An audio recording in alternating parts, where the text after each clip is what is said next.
देवा, आज आपणा उभयतांचे दर्शन जेजुरीऐवजी इथं मानस सरोवरावर झाले. आम्ही धन्य झालो. देवेंद्र, मलाही आपल्याला भेटून आनंद झाला. आज शिवासोबत शक्तीचेही दर्शन घडले.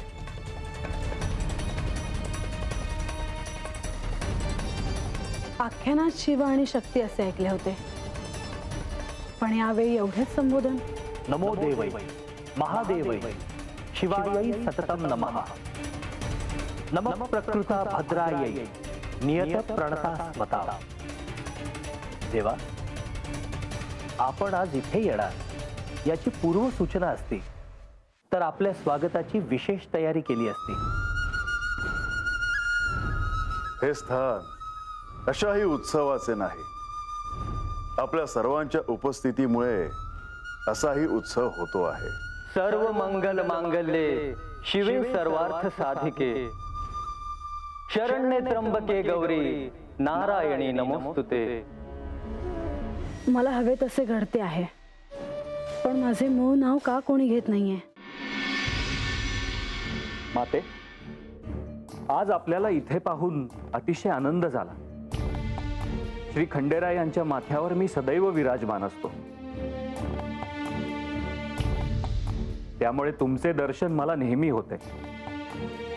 परंतु आज इथे मानस सरोवरावर येण्याचे काय प्रयोजन आहे? मी इथे येण्याआधीपासूनच सगळे मला हा प्रश्न विचारतायत. मी इथे येण्यासाठी काही कारण हवे आहे का? नाही देवी, आपले तर या मानस सरोवराशी गतजन्माचे नाते आहे.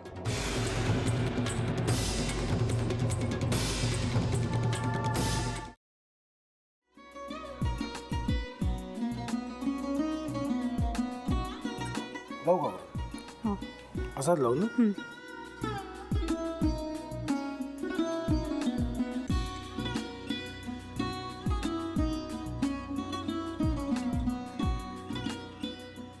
आता काय करायचंय? आता आपण ड्राय स्टफिंग दुसरं काय करणार आपण त्यात? आपण ह्याच्यात मेयोनीज न टाकता बाकीचे सगळे साहित्य टाकायचे. अच्छा, हे सगळं. ऋतू, माझा तर विश्वासच बसत नाहीये. म्हणजे अगं बहिणी आमचं लग्न व्हावं म्हणून किती प्रयत्न करत होती, आणि ते सगळं करताना की शिवच्या आम्हाला माहिती पुरवते. नाही, मला नाही वाटत. गौरी, खूप चांगली आहेस गं, म्हणून तुला सगळं जगत चांगलं दिसतं. पण शिव उगाच बोलला असेल का? त्याच्यावर विश्वास नाहीये का तुझा? शिववर पूर्ण विश्वास आहे मी माझा. पण तो आता हे जे काही करतोय ना, म्हणजे निशा बहिणी समोर त्या राधिका सोबत फिरण्याचं नाटक वगैरे, ते त्याचा काही उपयोग होणार नाहीये. अगं असं कसं म्हणतो? अगं निलिमा, जतीन भाईंचा कॉल आहे. हो माहितीये. रिसीव कर ना. अगं बघ, कट झाला. आता तू रिसीव केला नाहीस म्हणून ते मला करतील. अबघ पुन्हा आला बघ. घे बघू.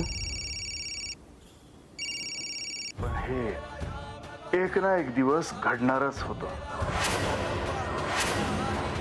आता मला कळलं, तुम्ही 2 दिवस झाले काय सांगत होता ते. बनू हे संकेत असतात आणि हे ठरवून येत नसतात. मी बाहेर तुमची वाट बघते.